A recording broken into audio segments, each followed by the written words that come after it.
विद्यार्थियों, मैं राजेश गुप्ता, सहायक आचार्य राजनीति विज्ञान, बाबू शोभाराम राजकीय कला महाविद्यालय अलवर। आपका स्वागत राजनीति विज्ञान की इस ऑनलाइन कक्षा में। और आज हम एक महत्वपूर्ण सिद्धांत पर चर्चा करने वाले हैं, वो है आमंड के संरचनात्मक प्रकार्यात्मक सिद्धांत। आमंड का है संरचनात्मक प्रकार्यात्मक सिद्धांत।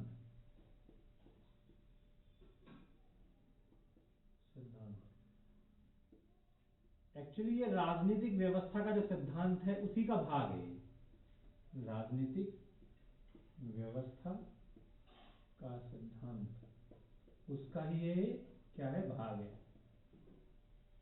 कैसे भाग है मैं आपको बताना चाहूंगा। इससे पहले मैंने आपको व्यवस्था सिद्धांत जो डेविड ईस्टन ने दिया है उसके बारे में बताया था। मैंने इसके बारे में पूर्व में वीडियो भी अपलोड किए हैं। तो सबसे पहले राजनीति विज्ञान के अंतर्गत जो व्यवस्था सिद्धांत है वो डेविड ईस्टन ने दिया। उस सिद्धांत में आमंड और पावेल जो राजनीति वैज्ञानिक हैं उनको कुछ कमियां नजर आई और उन्होंने डेविड ईस्टन के राजनीतिक व्यवस्था के सिद्धांत में कुछ सुधार किया और सुधार करने के पश्चात उसे एक नया नाम दिया। उस सिद्धांत को उसे बोला जाता है संरचनात्मक प्रकार्यात्मक सिद्धांत। तो वास्तव में ये दोनों सिद्धांत, डेविड ईस्टन का राजनीतिक व्यवस्था का सिद्धांत और आमंड और पावेल का संरचनात्मक प्रकार्यात्मक जो मॉडल है, सिद्धांत है, वो राजनीतिक व्यवस्था सिद्धांत के ही भाग हैं। क्योंकि आमंड और पावेल ने डेविड ईस्टन के व्यवस्था सिद्धांत में ही सुधार करके अपना एक नया मॉडल प्रस्तुत किया। लेकिन चूंकि नया नाम दिया इसलिए ये नाम भी जरूरी है। कई बार प्रश्न इस नाम से भी आ सकता है और यदि राजनीतिक व्यवस्था के सिद्धांत के नाम से प्रश्न आए आपके लिए तो उसमें आपको दोनों सिद्धांत लिखने हैं। डेविड ईस्टन का राजनीतिक व्यवस्था का सिद्धांत भी लिखना है और इसके साथ साथ आपको आमंड और जो पावेल है उसका संरचनात्मक प्रकार्यात्मक मॉडल भी बताना है, क्योंकि वही जो मॉडल है ये डेविड ईस्टन के व्यवस्था सिद्धांत में सुधार से संबंधित है। तो पहली बात तो यही है कि आमंड व पावेल को क्या कमियां नजर आई जो डेविड ईस्टन के सिद्धांत में थी। उन कमियों के आधार पर ही उसमें इन्होंने कुछ सुधार करने का प्रयास किया। मैं आपको व्यवस्था सिद्धांत के बारे में पूर्व में बता भी चुका हूं, एक बार और दोहरा दूं कि जो व्यवस्था सिद्धांत है वो ये कहता है कि हमें संपूर्ण व्यवस्था का अध्ययन करना चाहिए। उसे किसी खंड या भाग का अध्ययन हमें पहले नहीं करना चाहिए। समग्रता का, संपूर्णता का अध्ययन होना चाहिए। अब इसकी परिभाषा से हो सकता है हम न समझ पा रहे हो, मैं आपको उदाहरण से समझाना चाहूंगा। सबसे पहले सिद्धांत विज्ञान में आया, जीव शास्त्र में आया और उन्होंने इसे एक उदाहरण से समझाने की कोशिश की। उन्होंने ये कहा कि मानव का जो शरीर है ये एक प्रकार की व्यवस्था है, एक प्रकार का संगठन है। क्या है? एक प्रकार की व्यवस्था या संगठन। कैसे है? क्योंकि उन्होंने बताया कि कोई भी व्यवस्था हो चाहे कोई भी संगठन हो, उसके तीन महत्वपूर्ण तत्व होते हैं। पहली बात, कोई भी संगठन है, कोई भी व्यवस्था है, उसमें पहली बात क्या होगी? व्यापकता होगी, बड़ा होना चाहिए। दूसरी, उसके जो सभी भाग हैं उस संगठन के, व्यवस्था के, वो आपस में अंतर्निर्भर होने चाहिए, जुड़े हुए होने चाहिए, अंतर्निर्भरता। और तीसरा क्या है? उसकी कुछ सीमाएं भी होनी चाहिए, लिमिटेशंस भी होनी चाहिए। तो जब मानव विज्ञान में अर्थात जीव विज्ञान में जब ये सिद्धांत आया और उन्होंने मानव शरीर के इसके उदाहरण से समझाने की कोशिश की, तो बड़ा आसान उदाहरण है। मानव शरीर भी एक प्रकार की व्यवस्था है, एक संगठन है, क्योंकि व्यापक है, बड़ा है, कई सारे अंग, कई सारी संरचनाएं इसके अंतर्गत है। हमारे पूरे शरीर में सभी अंग आपस में जुड़े हुए हैं। एक अंग में यदि कोई भी समस्या आ जाए तो निश्चित रूप से इसका प्रभाव दूसरे अंगों पर पड़ता है। जो सभी अंग हैं, जो सभी भाग हैं हमारे शरीर के, वो आपस में अंतर्निर्भर हैं, एक दूसरे से जुड़े हुए हैं। और तीसरी महत्वपूर्ण बात, इसकी सीमाएं हैं। मानव शरीर की अपनी लिमिटेशंस है। यदि हम मानव शरीर के ऊपर बहुत ज्यादा भार डालने की कोशिश करेंगे, किसी अंग पर या मानव शरीर पर बहुत ज्यादा बोझ डालने की कोशिश करेंगे, एक सीमा से ज्यादा काम करवाने की कोशिश करेंगे, तो कहीं न कहीं इस व्यवस्था में मानव शरीर में कोई समस्या आ सकती है। तो उसकी क्या है, सीमाएं हैं। एक संगठन की, एक व्यवस्था के 3 लक्षण हैं। इसको मानव शरीर के उदाहरण से हम आसानी से समझ सकते हैं: व्यापकता, अंतर्निर्भरता और सीमाएं। तो इस प्रकार व्यवस्था सिद्धांत यह कहता है कि हमें समग्रता का अध्ययन करना चाहिए, संपूर्णता का अध्ययन पहले करना चाहिए। जैसे उदाहरण के लिए, यदि मानव शरीर, हम एक डॉक्टर के पास जाते हैं और डॉक्टर के पास जाएंगे, कि हमारे किसी अंग में समस्या है, हम डॉक्टर के पास जाएंगे, तो डॉक्टर सबसे पहले आपके पूरे शरीर को चेक करेगा। संपूर्ण शरीर को चेक करने के बाद वो आसानी से डायग्नोस कर लेगा, पता लगा लेगा कि किस अंग में समस्या है। वो सीधे किसी स्पेशली एक विशेष अंग के बारे में पहले जांच करने से पहले संपूर्ण शरीर की एक बार सामान्य जांच करना चाहेगा। क्योंकि जब हम संपूर्णता का अध्ययन करेंगे, तो संपूर्ण व्यवस्था का अध्ययन करेंगे, समग्रता के रूप में हम जब अध्ययन करेंगे, तो हम आसानी से पता लगा सकते हैं कि उस संगठन की, उस व्यवस्था में किस अंग में, किस भाग में समस्या है। फिर हम उस भाग की जो समस्या है, उस अंग की जो समस्या है, उसका निदान हम आसानी से कर पाएंगे। तो इस प्रकार व्यवस्था सिद्धांत क्या कहता है, हमें संपूर्णता का अध्ययन करना चाहिए, व्यवस्था को एक समग्र रूप में, संपूर्ण रूप में देखना चाहिए, ताकि हम आसानी से संपूर्णता से भी अध्ययन करेंगे तो उसके भाग में, उसके अंग में, उसकी कोई संरचना में कोई समस्या है तो हम उसका आसानी से उसका समाधान कर सकें। तो मानव शरीर के जो उदाहरण से मैंने आपको समझाने की कोशिश की, यही व्यवस्था सिद्धांत बाद में समाज शास्त्र में आया, कई अन्य क्षेत्र में भी आया, अंतरराष्ट्रीय राजनीति में भी आया है, लोक प्रशासन में भी आया, अलग अलग जगह इस सिद्धांत को लागू करने की कोशिश की गई। तो समाज शास्त्र में भी आया। टालपुर पार्सन्स एक बहुत बड़ा नाम है, समाजशास्त्री हैं, उन्होंने समाज विज्ञान में सिद्धांत को लाने की कोशिश की।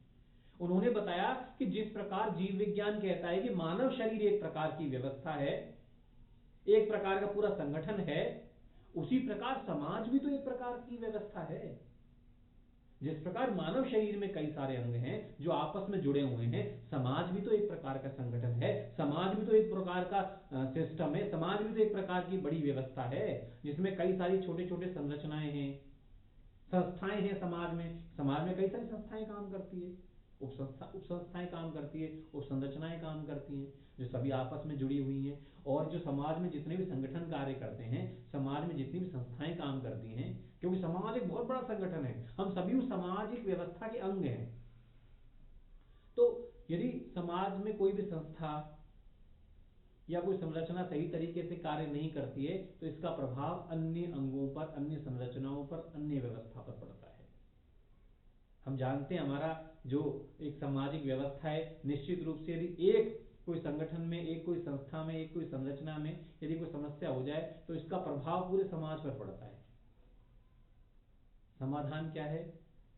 पहले संपूर्ण सामाजिक व्यवस्था का अध्ययन किया जाए कि कहाँ प्रॉब्लम है, कहाँ समस्या है, और जहाँ समस्या पता लग जाए कि इस संरचना में, इस संस्था में या इस जगह जो प्रॉब्लम है, उसको समाधान कर दिया जाए।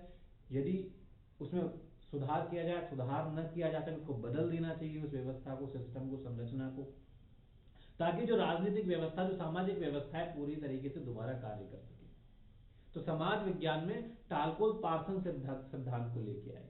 उन्हें संरचना पर बहुत बल दिया टालपोल पार्सन ने, कि एक सामाजिक व्यवस्थाओं में संरचनाओं का सही तरीके से कार्य करना बहुत जरूरी। संरचनाएं मतलब संस्थाएं जो सामाजिक व्यवस्था में कार्य कर रही हैं, और संस्थाओं को यदि कोई समस्या है तो उस समस्या को समाधान तुरंत करना चाहिए, ताकि दोबारा सामाजिक व्यवस्था सही तरीके से कार्य कर सके।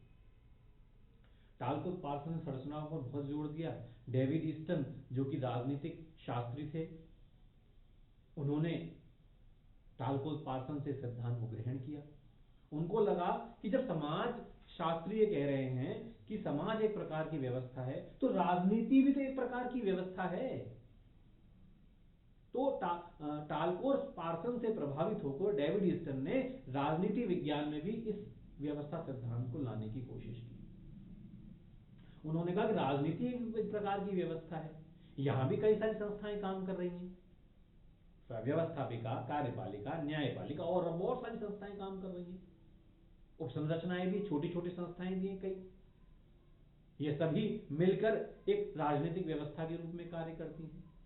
और निश्चित रूप से राजनीतिक व्यवस्था तभी अच्छे से कार्य कर सकती है, कोई सरकार तभी अच्छे से कार्य कर सकती है जब उसके अंतर्गत जो संस्थाएं काम कर रही है, जिनके ऊपर कार्य करने की जिम्मेदारी है, वो सही तरीके से कार्य करें, अपनी जिम्मेदारी निभाएं।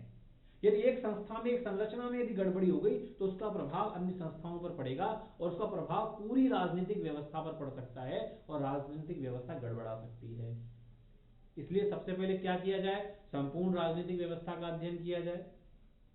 जहां गड़बड़ी है, जहां समस्याएं हैं, वहां सॉल्यूशन ढूंढा जाए, समाधान किया जाए। जो संरचनाएं, उपसंरचनाओं में गड़बड़ी है, उसका समाधान करके पूरी राजनीतिक व्यवस्था को सही किया जाए। तो इस प्रकार जो व्यवस्था सिद्धांत जो पहले जीव विज्ञान में आया, फिर वो समाजशास्त्र में आया और उसे फिर राजनीति विज्ञान में लाया गया डेविड ईस्टन के द्वारा, व्यवस्था सिद्धांत के द्वारा।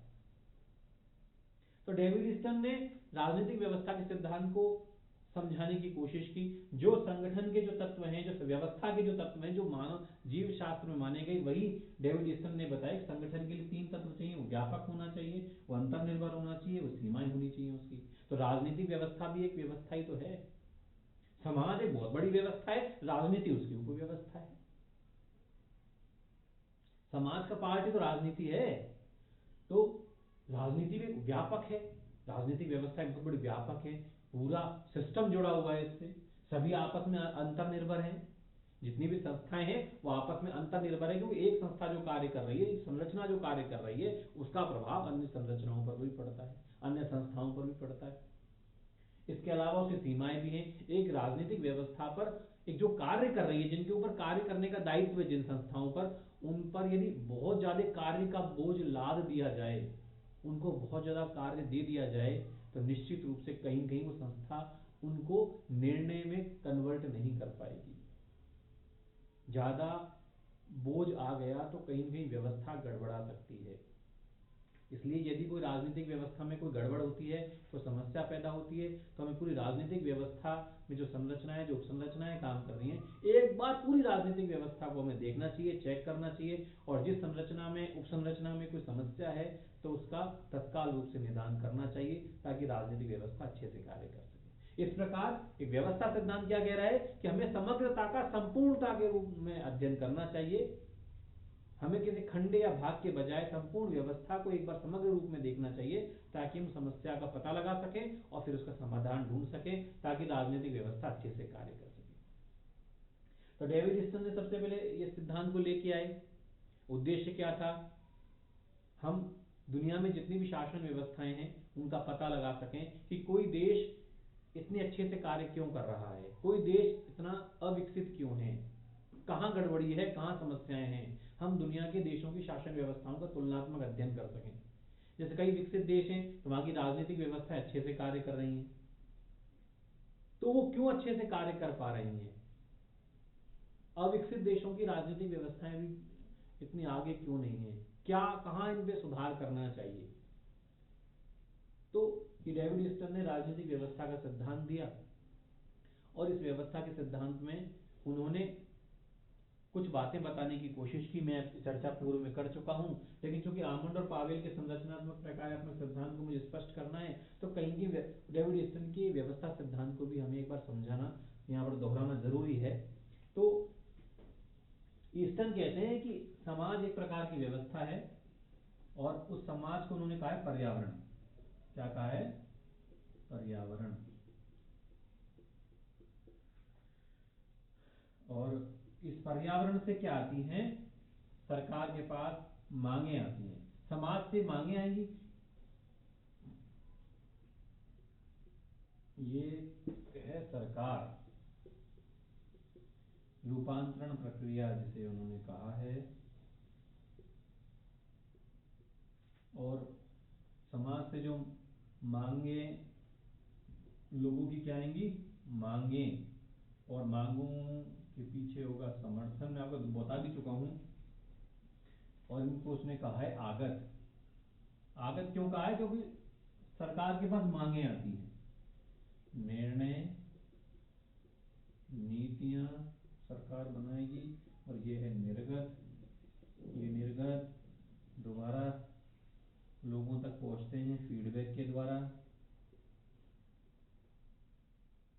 फीडबैक किससे जाएगा? मीडिया से जाएगा, जनसंचार के साधनों से जाएगा। प्रतिसंग्रहण कहा जाता है इसे हिंदी में, या प्रतिपुष्टि कहते हैं।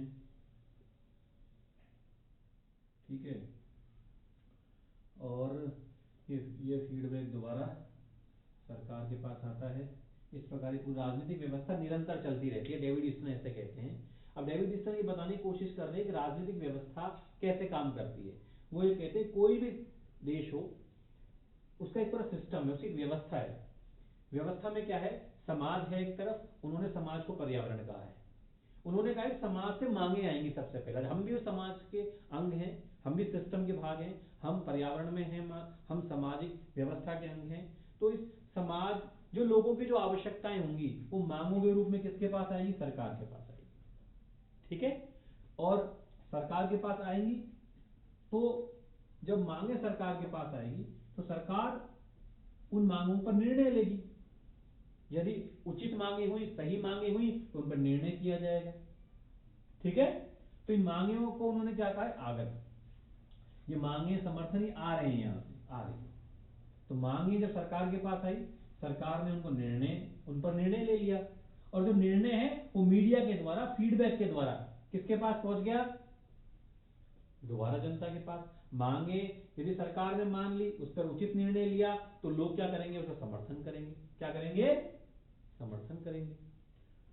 और फिर दोबारा वो जो फीडबैक है वो किसके पास आएगा? जनता के पास आएगा। यदि मांगों को सही तरीके से उस पर निर्णय नहीं लिया गया, मांग उचित है, सरकार ने निर्णय नहीं लिया, तो लोग हैं, जो समाज है, वो दोबारा उसको नई मांग के रूप में दोबारा किसके पास आएगा? वो सरकार के पास आएगा। सरकार दोबारा उस पर निर्णय लेगी, फिर निर्णय दोबारा मीडिया के द्वारा किसके पास जाएगा? जनता के पास जाएगा। यदि उचित मांग है, सरकार ने सही निर्णय लिया, समर्थन के द्वारा दोबारा सरकार तक वो बात पहुंचेगी, है ना। तो ये सब चीजें फीडबैक मीडिया के द्वारा, ये यहाँ के निर्णय यहाँ पहुंच रहे हैं, यहाँ की मांगे यहाँ पहुंच रही है। मांगे और समर्थन को उन्होंने आगत कहा है, क्योंकि समाज से आती है, और सरकार इन आगतों को चेंज करती है, इसलिए इसको कहा है रूपांतरण प्रक्रिया। चेंज कर रही है, आगतों को किसमें बदल रही है? निर्गत में बदल रही है। तो जो मांगे आ रही है, सरकार ने उस पर निर्णय लिया या उसके लिए कोई नीतियां बनाएगी, तो इनको उन्होंने कहा निर्गत, ये निकल रहे हैं सरकार से। और चूंकि सरकार इनको चेंज कर रही है आगतों को निर्गतों में, इसलिए इसको कहा है रूपांतरण प्रक्रिया। ये निर्णय जनता तक दोबारा किस रूप में पहुंचते हैं? भाई कोई तो लिंक होगी, वो है फीडबैक। मीडिया फीडबैक देती है कि जो सरकार ने निर्णय लिए हैं उन पर जनता की क्या सोच है। सही निर्णय है तो समर्थन होगा, निर्णय सही नहीं है तो दोबारा मांग के रूप में सरकार के पास आएगा।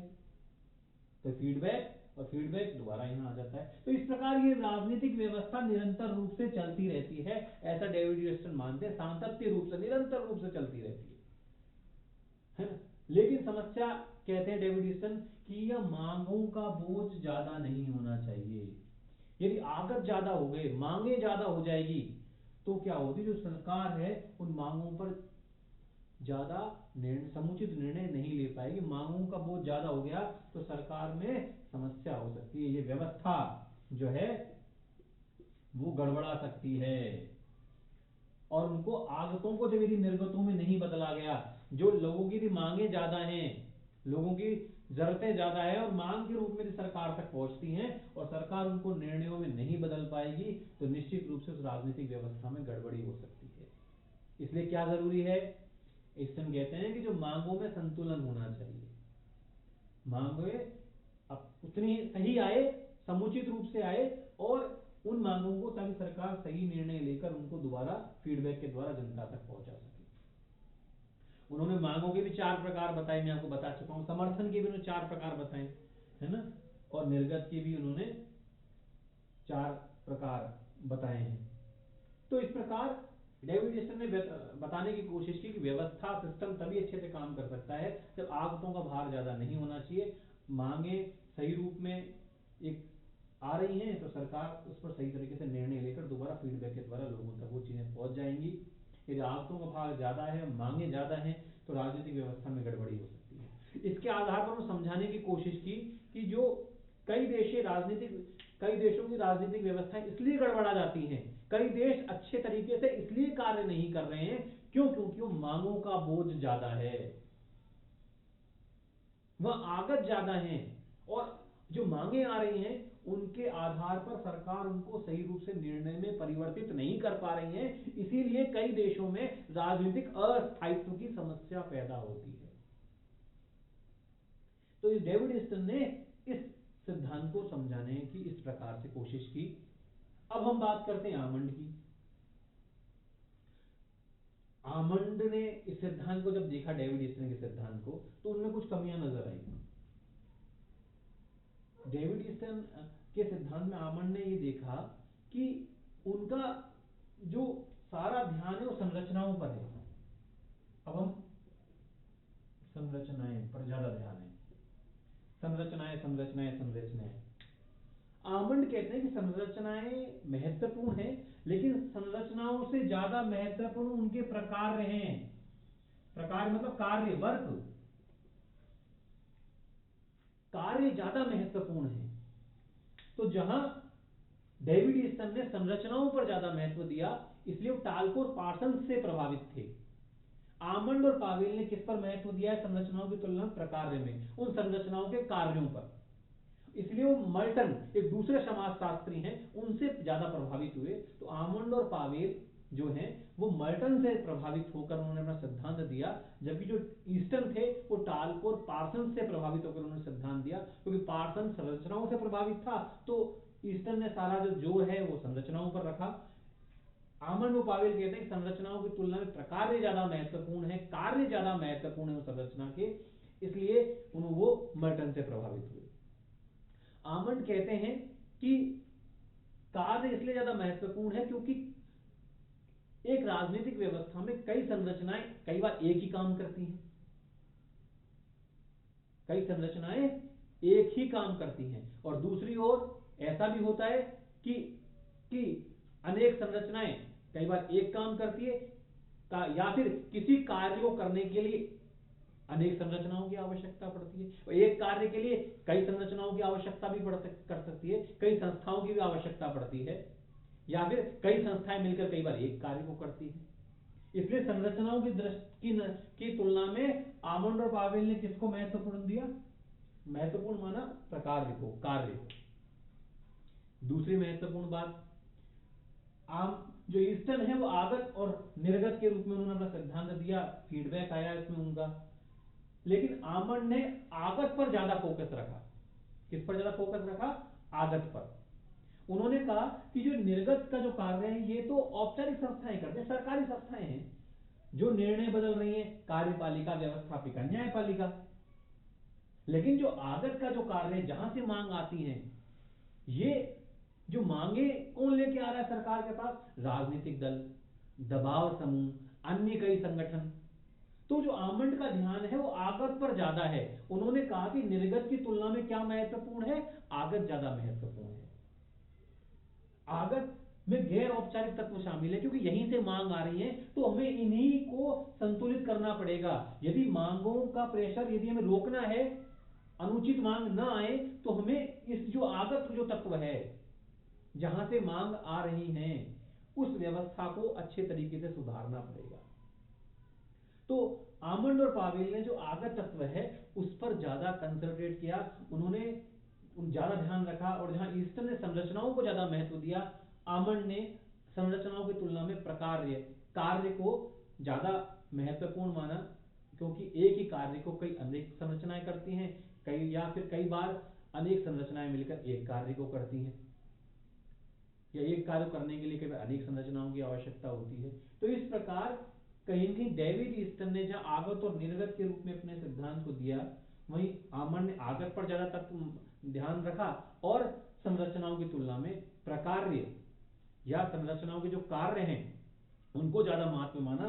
कार्यों पर बल देते हुए उन्होंने उनके अनुरूप संरचनाओं का निर्माण किया। वे कौन सी संरचनाएं हैं जो उन कार्यों को कर सकती हैं? इसीलिए आमंड व पावेल अपने सिद्धांत में प्रकार्य अर्थात कार्यों को ज्यादा महत्व देते हैं और उनके अनुरूप उन्होंने संरचनाओं का निर्माण किया। ये कुछ फर्क है आमंड और पावेल के संरचनात्मक प्रकार्यात्मक सिद्धांत और डेविड ईस्टन के व्यवस्था सिद्धांत में। लेकिन मैं आपको फिर बता दूं कि डेविड ईस्टन का राजनीतिक व्यवस्था का सिद्धांत और आमंड और पावेल का संरचनात्मक प्रकार्यात्मक का सिद्धांत है, वो राजनीतिक व्यवस्था के सिद्धांत के भाग है, क्योंकि आमंड और पावेल ने डेविड ईस्टन के व्यवस्था सिद्धांत में ही सुधार कर अपने नए रूप में उस सिद्धांत को प्रस्तुत किया।